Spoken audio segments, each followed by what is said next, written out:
जेनिया क्या वाकई ऑफिस से धक्के देकर निकाल दी जाएगी? और क्या शहराम नंबर ट्रीज करते करते जीनिया तक पहुंच जाएगा। जीनिया की नौकरी खतरे में आ चुकी थी और उसके रवैये की वजह से हर कोई उसे तंग आ चुका था। उसी रात जीनिया अकेली अपने कमरे में बैठी सोचों में गुम थी। उसे पहली बार एहसास हो रहा था कि शायद वह हद से ज्यादा आगे निकल चुकी है। उसके फ़ोन पर अचानक एक नामालूम नंबर से कॉल आती है। वो घबराकर कॉल उठाती है। दूसरी तरफ से एक भारी आवाज़ आती है, तुम बहुत करीब आ रही हो सच के, लेकिन याद रखो सच तुम्हारे लिए खतरनाक भी हो सकता है। जेनिया फौरन पूछती है, तुम कौन और तुम्हें कैसे पता कि मैं क्या कर रही हूँ? लेकिन कॉल कट जाती है। जेनिया का दिल तेजी से धड़कने लगता है। उसे पहली बार महसूस होता है कि कोई उसे भी मुसलसल मॉनिटर कर रहा है।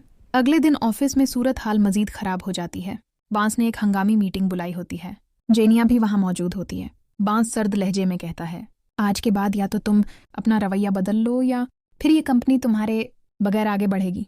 जेनिया कुछ बोलने की कोशिश करती है मगर अल्फाज साथ नहीं देते। उसी दौरान शहराम को एक अहम लीड मिलती है।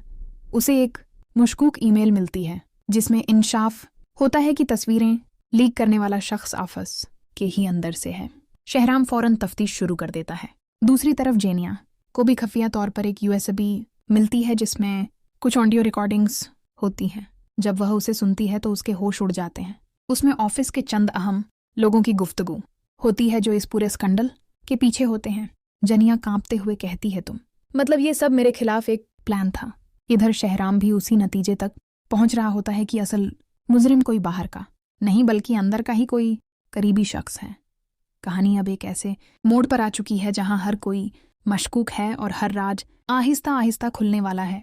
अब सवाल ये है, क्या जीनिया ये सच सबके सामने ला पाएगी या इससे पहले ही उसे खामोश कर दिया जाएगा?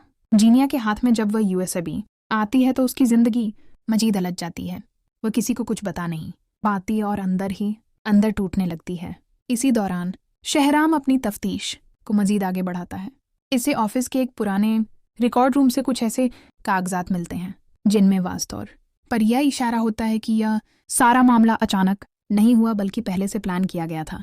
शहराम हैरान होकर कहता है, ये सब इतना सादा नहीं शख्स है जो हर चीज कंट्रोल कर रहा है। इधर जेनिया हिम्मत करके फैसला करती है कि वह यह सब राज अब अपने बांस के सामने रखेगी।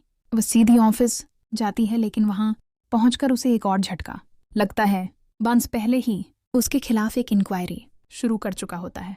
बांस सख्त लहजे में कहता है, जिनिया तुम पर संगीन इल्जामात है, बेहतर यही है कि तुम खामोशी से जवाब दो। जनिया कांपते हुए बोलती है, मैंने कुछ नहीं किया, असल मुजरिम कोई और है, मेरे पास सबूत है। लेकिन इसी लम्हे ऑफिस का एक सीनियर मुलाजिम